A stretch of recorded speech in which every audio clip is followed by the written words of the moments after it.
Chapter 29. Then Jacob continued on his journey and came to the land of the eastern peoples. There he saw a well in the open country with 3 flocks of sheep lying near it, because the flocks were watered from that well. The stone over the mouth of the well was large. When all the flocks were gathered there, the shepherds would roll the stone away from the well's mouth and water the sheep.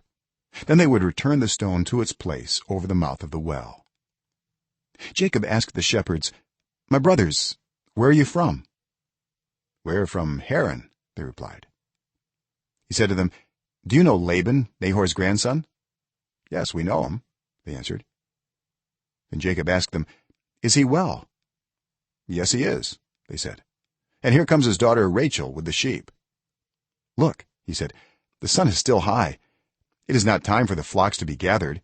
Water the sheep and take them back to pasture."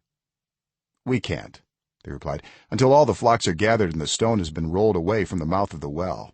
Then we will water the sheep." While he was still talking with them, Rachel came with her father's sheep, for she was a shepherd. When Jacob saw Rachel, daughter of his uncle Laban, and Laban's sheep, he went over and rolled the stone away from the mouth of the well and watered his uncle's sheep. Then Jacob kissed Rachel and began to weep aloud. He had told Rachel that he was a relative of her father and a son of Rebekah. So she ran and told her father. As soon as Laban heard the news about Jacob, his sister's son, he hurried to meet him. He embraced him and kissed him and brought him to his home. And there Jacob told him all these things.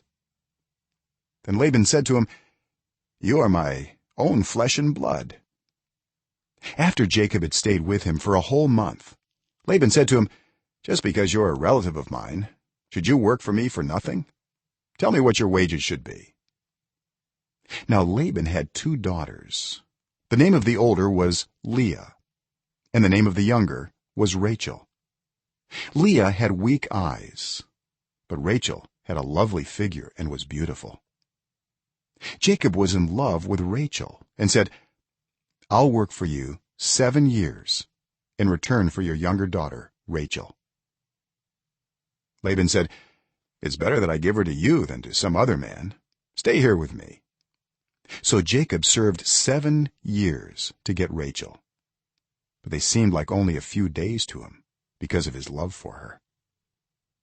Then Jacob said to Laban, "Give me my wife. My time is completed, and I want to make love to her."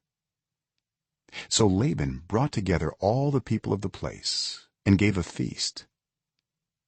But when evening came, he took his daughter Leah and brought her to Jacob, and Jacob made love to her.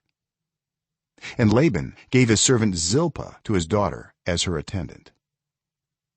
When morning came, there was Leah. So Jacob said to Laban, "What is this you have done to me? I served you for Rachel, didn't I? Why have you deceived me?" Laban replied, "It is not our custom here to give the younger daughter in marriage before the older one. Finish this daughter's bridal week, then we will give you the younger one also, in return for another 7 years of work." And Jacob did so. He finished the week with Leah, and then Laban gave him his daughter Rachel to be his wife. Laban gave his servant Bilhah to his daughter Rachel as her attendant. Jacob made love to Rachel also, and his love for Rachel was greater than his love for Leah, and he worked for Laban another 7 years.